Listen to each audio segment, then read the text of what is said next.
إن الحمد لله رب العالمين حمدا كثيرا طيبا مباركا فيه اللهم لك الحمد كما ينبغي لجلال وجهك ولعظيم سلطانك اللهم لا نحصي ثناء عليك أنت كما أثنيت على نفسك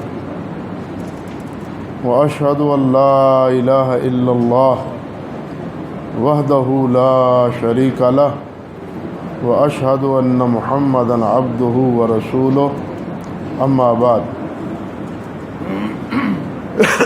محترم حضرات، آج ہم نے اللہ سبحانہ و تعالیٰ کی توفیق سے، مہربانی سے سورۃ نمل کا جو باقی حصہ رہ گیا تھا وہ سنا ہے۔ اس کے بعد سورۃ القصص اور اس کے بعد سورۃ العنکبوت کا اکثر حصہ آج تلاوت کیا گیا ہے۔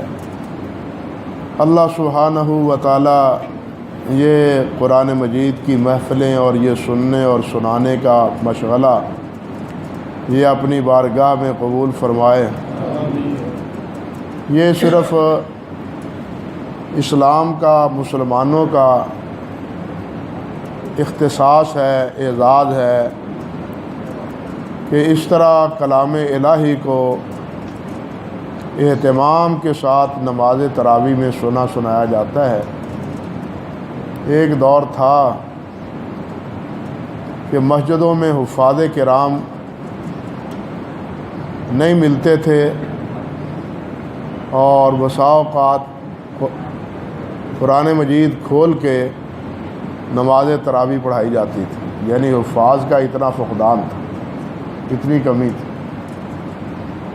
لیکن آج اللہ کے فضل و کرم سے کوئی بھی مسجد ایسی نہیں ہے پورے ملک میں جہاں اس طرح قرآن مجید سنایا نہ جاتا۔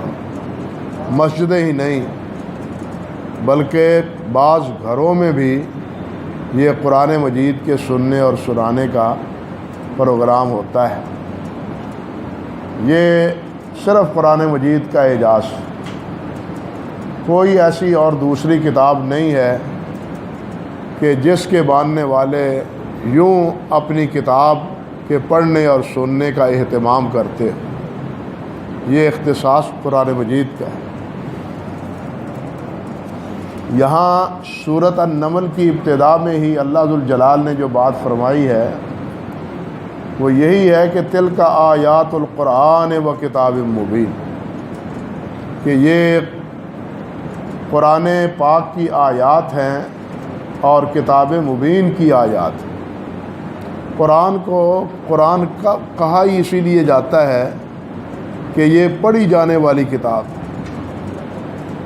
اور بلا مبالغہ کہا جا سکتا ہے کہ جتنا قرآن مجید کو دنیا میں پڑھا جاتا ہے کوئی کتاب ایسی نہیں کہ اس قدر اس کتاب کو پڑھا جاتا ہو۔ قرآن مجید آپ دیکھیں، پڑھنا ایک دفعہ ایک کتاب کو پڑھ لیا، پڑھنے کے بعد دوسری بار اس کتاب کو پڑھنے کو جی نہیں چاہتا، یہ تو پڑھی ہوئی ہے۔ لیکن قرآن مجید ایسی بابرکت کتاب ہے کہ اس کو انسان ایک دفعہ مکمل کرتا ہے تو اسی وقت دوبارہ اس کی ابتدا بھی کر دیتا ہے، ساتھ ہی اس کی ابتدا کر دیتا ہے۔ بلکہ بعض حضرات نے تو بڑے ایک عجیب جی بات کہی، وہ کہتے ہیں کہ قرآن مجید کے پڑھنے کے حوالے سے کہ فمی اشوق، میرا منہ بہت شوق رکھتا ہے قرآن پڑھنے کا۔ فمی اشفق، میرا منہ، فم کہتے ہیں منہ کو، اور شوق اشوق، بہت زیادہ شوق رکھتا ہے۔ لیکن یہ لفظ، ان میں بھی ایک حکمت، ان الفاظ میں بھی ایک حکمت کہ یہ اس ترتیب پہ بنائے گئے ہیں کہ جس ترتیب پہ قرآن مجید کی یہ 7 منزلیں ہیں گویا. فا سے مراد سورۃ فاتحہ ہے، میم سے مراد سورۃ مائدہ ہے، یا سے مراد فمی سورۃ یونس ہے، اشوق سے سورۃ اسراء ہے، شین سے سورۃ شعراء ہے، اور واو سے سورۃ والصافات ہے، اور قاف سے اشوق، اس سے قاف والقرآن المجید. یعنی یہ جو 7 منزلیں قرآن مجید میں لکھی گئی ہیں نا، تو یہ اس لیے کہ سلف ہمارے بزرگ صحابہ اکرام تابعین اکثر و بیشتر 7ویں دن قرآن مجید کو ختم کرتے تھے، 7ویں روز قرآن مجید کو ختم کرتے. یہ 7 منزلیں تھیں، اتنا قرآن مجید پڑھا جاتا. بلکہ آپ حیران ہوں گے، میں نے تو تاریخ میں وہ واقعات بھی پڑھے ہیں کہ 24 گھنٹے میں، ایک دن میں قرآن مجید کو پڑھنے والوں نے 3 دفعہ بھی ختم کیا ہے. اب ہم تو ماننے کے لیے یا سمجھنے کے لیے تیار نہیں. امام شافعی رحمۃ اللہ علیہ، امام ابو حنیفہ رحمۃ اللہ علیہ، ان کے بارے میں سوانح نگاروں نے لکھا ہے کہ رمضان المبارک میں وہ 60 مرتبہ قرآن مجید کی تلاوت کرتے تھے. اللہ اکبر کبیر. ہم سے تو ایک بار ختم کرنا ہی مشکل ہو جاتا ہے. یہ قرآن ہے نا، میں اسی مناسبت سے بات ذہن میں آئی تو میں نے کہا چند باتیں یہی عرض کر دوں. تو قرآن ہے ہی ایسی کتاب کہ جس کو سب سے زیادہ پڑھا جائے، پڑھے جانے والی کتاب. تو رمضان المبارک میں یہ ائمہ ہمارے حضرت امام بخاری رحمۃ اللہ علیہ 41 مرتبہ قرآن مجید رمضان المبارک میں پڑھتے تھے. اللہ اکبر کبیر.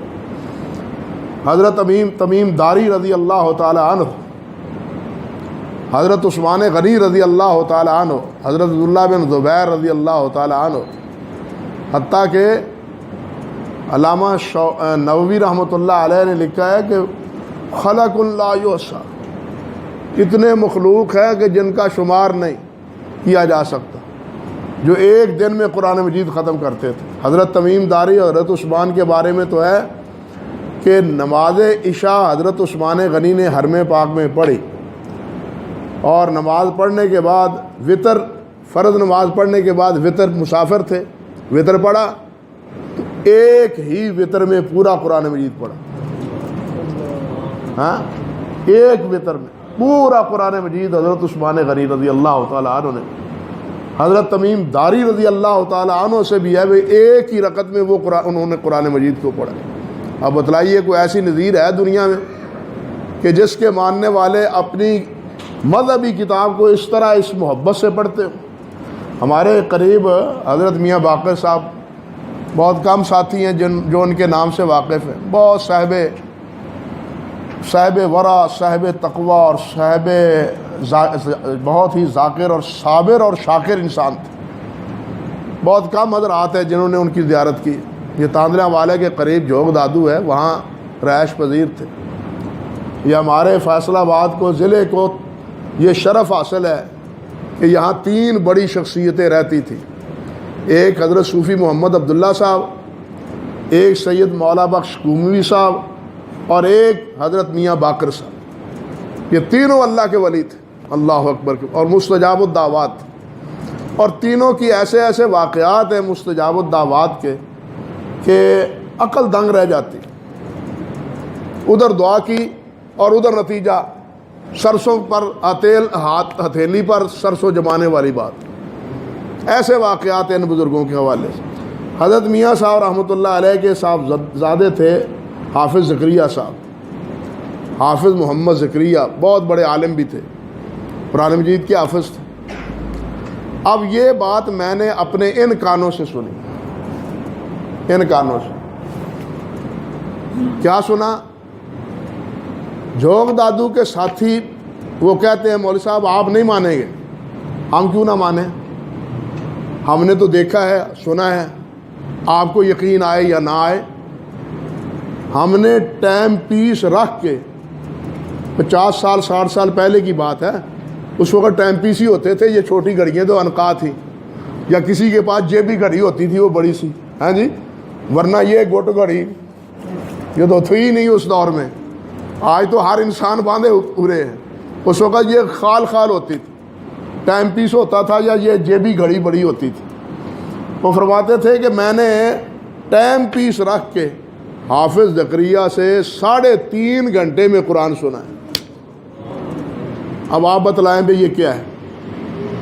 کہنے کا مقصد یہ تھا کہ قرآن مجید سے یہ محبت کرنے والے اس امت کے یہ افراد اللہ نے ایسے پیدا کیے ہیں کہ ایسے افراد کسی اور امت میں نہیں ہیں، کسی اور مذہب میں نہیں ہیں کہ وہ اتنی اپنی مذہبی کتاب سے محبت کرتے ہوں جتنی کہ مسلمانوں نے قرآن کو ماننے والوں نے قرآن مجید سے کی۔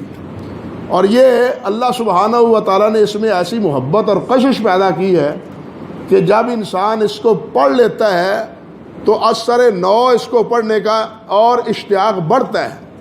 یہ نہیں کہ مکمل کر لیا چلو جی پھر دیکھیں گے، نہیں، مکمل کر لیا تو مکمل کرنے کے بعد اثر نو پھر اس کی ابتدا ہو رہی ہے، پھر آغاز ہو رہا ہے۔ آپ اکثر بسا اوقات دیکھتے ہوں گے، سنتے ہوں گے کہ ہمارے حفاظ قراء حضرات قرآن مجید ختم کرتے ہیں نا، سورۃ الناس پڑھی تو پھر سورۃ فاتحہ اور بقرہ کی ابتدا کر دی، بقرہ کی ابتدا کر دی۔ یہ علامت ہوتی کس تھی؟ کہ یہ نہیں کہ ہم نے ختم کر لیا اور بس معاملہ ختم ہو گیا کہ ختم قرآن مجید کر دیا اور معاملہ ہمارا بس ختم ہو گیا، نہیں، ہم اس کو اثر نو ختم شروع کر رہے ہیں۔ تو یہ ایک علامت تھی قرآن مجید کے ساتھ محبت کی۔ تو اللہ سبحانہ و تعالیٰ نے اس کتاب کو نازل کی ہے، اور اللہ فرماتے ہیں ہدی و بشریٰ للمؤمنین، یہ باعث ہدایت ہے اور باعث بشارت۔ کن کے لیے؟ ایمان والوں کے لیے، ایمان والوں کی کو اس میں بشارت، خوشخبری، اور ان کے لیے ہدایت۔ کون ایمان والے؟ الذین یقیمون الصلاۃ ویؤتون الزکوٰۃ وہم بالآخرۃ ھم یوقنون۔ یہ بالکل وہی صفات ہے جو پہلے پارے میں سورۃ بقرہ میں آئی، کہ ہدایت ان کے لیے ہے کہ جو نمازیں پڑھتے ہیں، نماز کا اہتمام کرتے ہیں اور زکوٰۃ ادا کرتے ہیں اور ایمان آخرت پر یقین رکھتے ہیں، آخرت کا یقین رکھتے ہیں۔ یہاں پہلی بات تو فرمایا یقیمون الصلاۃ ویؤتون الزکوٰۃ، نماز قائم کرتے ہیں، یصلون الصلاۃ نہیں، یقیمون الصلاۃ، نماز کو قائم کرتے ہیں۔ یہ قیام یا اقامت صلاۃ، اس کے معنی یہ ہیں کہ اس کو اس طرح ادا کرتے ہیں جس طرح ادا کرنے کا اللہ اور اللہ کے رسول صلی اللہ علیہ وسلم نے حکم دیا ہے۔ بس صرف اس کو پورا کرنے کے لیے، ادا کر لینے کے لیے، پڑھ لینے کے لیے، اس معنی میں نہیں کہ پڑھ لیجیے نماز، نہیں، بلکہ اس کو اس اہتمام سے ادا کرتے ہیں، اس کا اہتمام کرتے ہیں کہ جس کے ادا کرنے کا طریقہ اللہ کے رسول صلی اللہ علیہ وسلم نے بتلایا ہے۔ یہ معنی بیان کرتے ہیں یقیم الصلاۃ اور یؤتوا الزکوٰۃ، اور زکوٰۃ ادا کرتے ہیں۔ یہاں ایک بات اور آئی ہے ذہن میں تو میں عرض کر دیتا ہوں۔ دیکھیے، یقیم الصلاۃ کا صحیح تقاضا جماعت کے ساتھ ہوتا ہے۔ یقیم الصلاۃ کا صحیح تقاضا کس سے ادا ہوتا ہے؟ جماعت کے ساتھ، اکیلے ساتھ نہیں۔ اکیلا نماز پڑھے تو وہ اقامت صلاۃ کا کما حق کو ادا کر ہی نہیں سکتا، کیونکہ جماعت کی صورت میں ہی نبی علیہ السلام نے فرمایا فَإِنَّ تَسْوِيَةَ الصُّفُوفِ مِنْ اِقَامَةِ الصَّلَاةِ۔ تو اکیلا جب پڑھے گا وہاں تسویۃ الصلاۃ کا سوال ہی پیدا نہیں ہوتا، تسویۃ الصفوف کا۔ تو جب تسویۃ الصفوف وہاں ہے نہیں، صافی ایک ہے، اکیلا ہے، تو وہ اقامت صلاۃ کا تقاضا جو ہے نا وہ صحیح طور پہ ادا نہیں کر پائے۔ اس لیے نماز وہی ہے حقیقتاً جو جماعت کے ساتھ ادا کی جائے، اور بالخصوص عشاء کی اور صبح کی نماز۔ اور یہ دونوں نمازیں احادیث میں آتا ہے، وضاحت ہے اس کی کہ منافقین کے لیے بہت بھاری ہوتی تھی، یہ صبح کی نماز اور عشاء کی نماز، کیونکہ صبح اور عشاء کے وقت کوئی دیکھنے والا اور کوئی نہیں. آج کل تو لائٹیں ہیں, گلی گلی روشنی ہے اللہ کے فضل و کرم سے, ہر آنے جانے والا نظر آتا ہے. لیکن اس دور میں تو اندھیرا ہوتا تھا, اندھیرا ہوتا تھا. لائٹیں کہاں ہوتی تھی وہاں, چراغ کہاں ہوتا تھا ہاتھ میں, یہ ٹارچ کہاں ہوتی تھی اس وقت ہاتھ میں. آنے جانے والے اندھیرے ہی میں آتے جاتے تھے. اور نبی علیہ السلام کی ایک روایت ہے, بشر المشائین بشائین فی الظلام, کہ اندھیروں میں چل کے آنے والوں کو بشارت دو جنت کی. جو جنت میں یہاں آتے ہیں اندھیرے میں چل چل کے مسجدوں میں. تو خیر کہنے کا مقصد یہ تھا کہ نماز کی اقامت وہ جماعت کے ساتھ. بالکل اسی طرح زکوٰۃ وآتوا الزکاۃ, جو تون الزکاۃ, وہ زکوٰۃ ادا کرتے ہیں. ایک ہے زکوٰۃ دینا, ایک ہے زکوٰۃ ادا کرنا. زکوٰۃ و دینی, میں نے نکالی زکوٰۃ مستحق کو دے دی, زکوٰۃ دے دی. ایک ہے زکوٰۃ دینا. اب دیکھیے قرآن مجید میں کیا ہے, اللہ سبحانہ و تعالیٰ نے فرمایا ہے کہ خذ من اموالہم صدقہ, کہ ان کے اموال سے صدقہ لے. حدیث میں کیا ہے, نبی علیہ الصلوۃ والسلام نے فرمایا کہ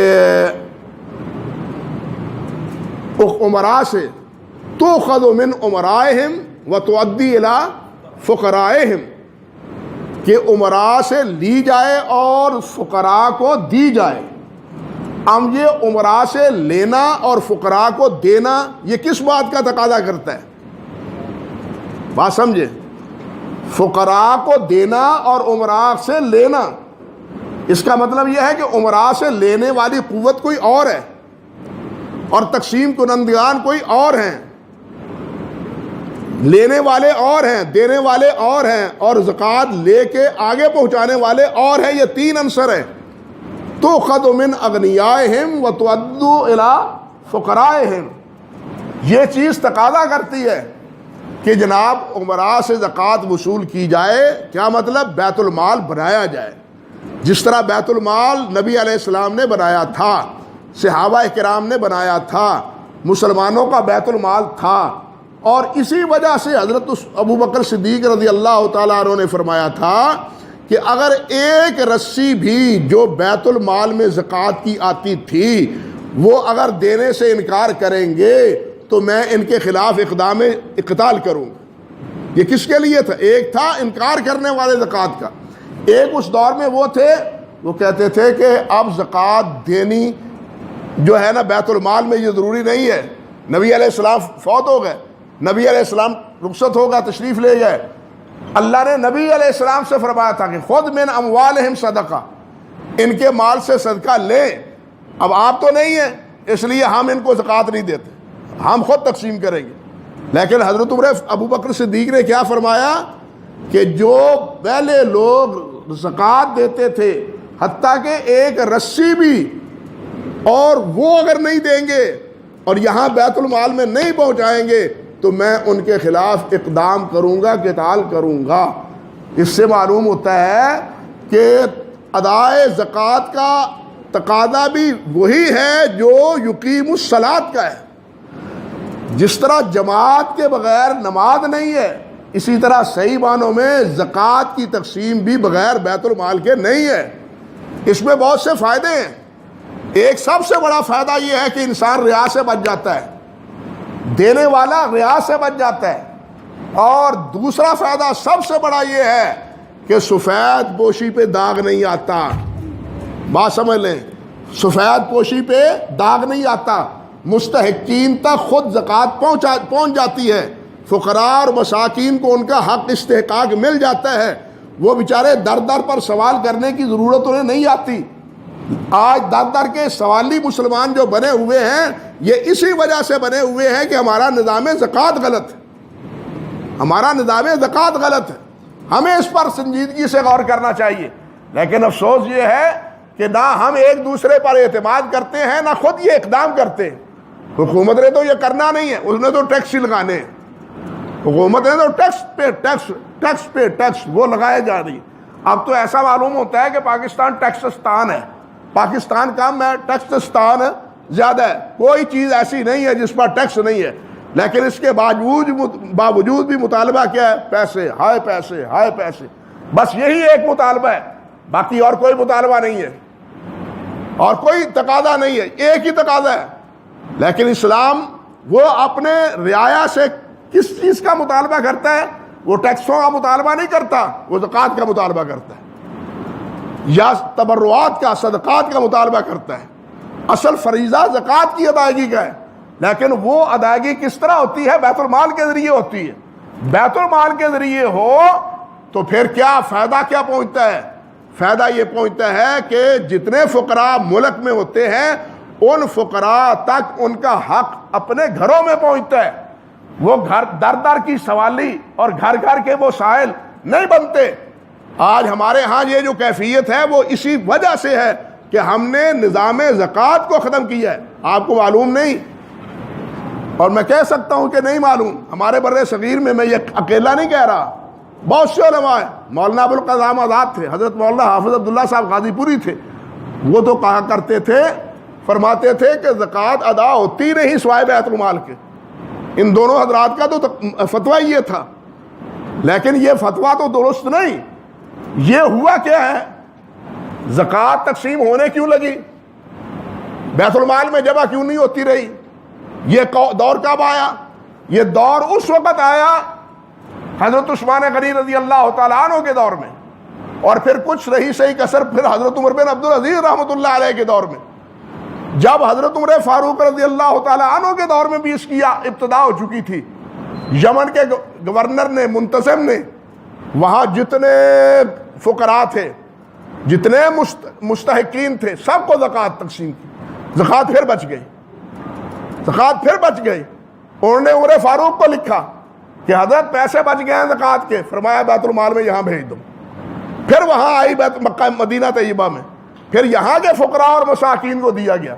ایک وقت ایسا آیا کہ پورے اسلامی ریاست میں حضرت عثمان اور حضرت عمر بن عبدالعزیز کے دور میں عمراء نے، عمر بن عبدالعزیز نے، ان حضرات نے کہا بھائی ہمارے ہاں کوئی ایسا فقیر نہیں ہے، کوئی بھکاری اور سائل نہیں ہے جن کو زکوٰۃ دیں، کوئی زکوٰۃ لینے والا نہیں ہے، کوئی مطالبہ کرنے والا نہیں ہے، اس لیے جہاں جو کوئی ہے اور جس کو کوئی نظر آتا ہے وہ تقسیم کر دیں۔ تبدیلی کا پتہ چلا، اس وجہ سے تبدیلی آئی، اور اس وقت سے لے کے یہ طریقہ ہمارے ہاں رائج چلا آ رہا ہے۔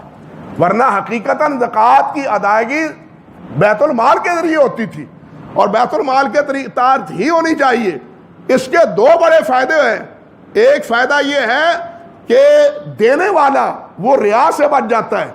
بیت المال میں جمع کرایا، کیا پتہ ہے کسی نے کیا دیا ہے، کیا دیا ہے۔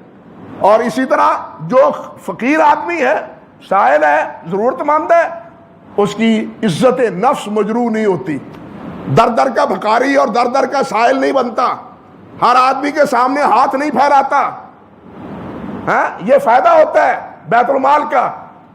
کاش کہ ہم اپنی اس مسجد کی حد تک ہی اس نظام کو قائم کر لیں، اور اس نظام کے تحت ہی اپنے غرباء اور مساکین جو ہمارے محلے میں ارد گرد میں ہیں، یہاں تو نہیں ہے، اسلام نگر میں جتنے ہیں، کتنے افراد ہیں جو بیچارے نانے زمین کو ترستے ہیں۔ حقیقت یہ ہے کہ ان کے پاس یہ حیثیت نہیں ہے، کیفیت نہیں ہے کہ وہ اپنے رمضان المبارک کے افطار اور ساری کا کما کوئی انتظام بھی کر پائیں۔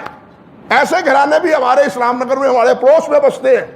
ہمیں علم نہیں ہوتا، اور یہ کیوں علم نہیں ہوتا کہ ہم سے لوگ ایسے بھی لے جاتے ہیں کہ جو حقیقتاً زکوٰۃ کے مستحق ہی نہیں ہوتے، ایسے بھی ہوتے ہیں جو زکوٰۃ، یعنی وہ کہنا چاہیے کہ پیشہ ور بھکاری ہیں، پیشہ ور بھکاری ہیں۔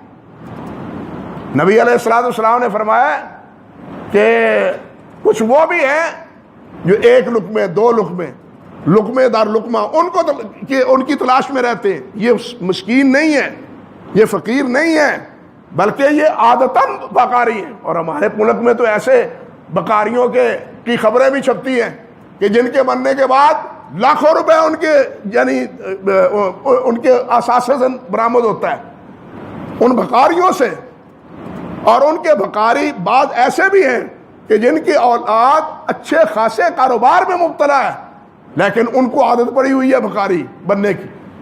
یہ کیوں ہے؟ نبی علیہ الصلوۃ والسلام نے فرمایا ہے کہ جب انسان ایک دفعہ ہاتھ پھیلا لیتا ہے تو پھر یہ ہاتھ پھیلایا ہی رہتا ہے، پھر یہ ہاتھ پیچھے نہیں آتا. یہ اس بد دعا کا، آپ کی اس بد دعا کا اثر ہے. اللہ ذوالجلال کسی کے سامنے ہمیں ہاتھ پھیلانے کی توفیق نہ دے. حضرت امام محمد بن حنبل رحمۃ اللہ علیہ کی دعا ہے، دعا کیا کرتے تھے، اللہم سنت وجہی، اللہ تو نے میرے چہرے کو بچایا ہے کہ انہ یسجد لغیرک، کہ وہ کسی غیر کے سامنے سجدہ کرے.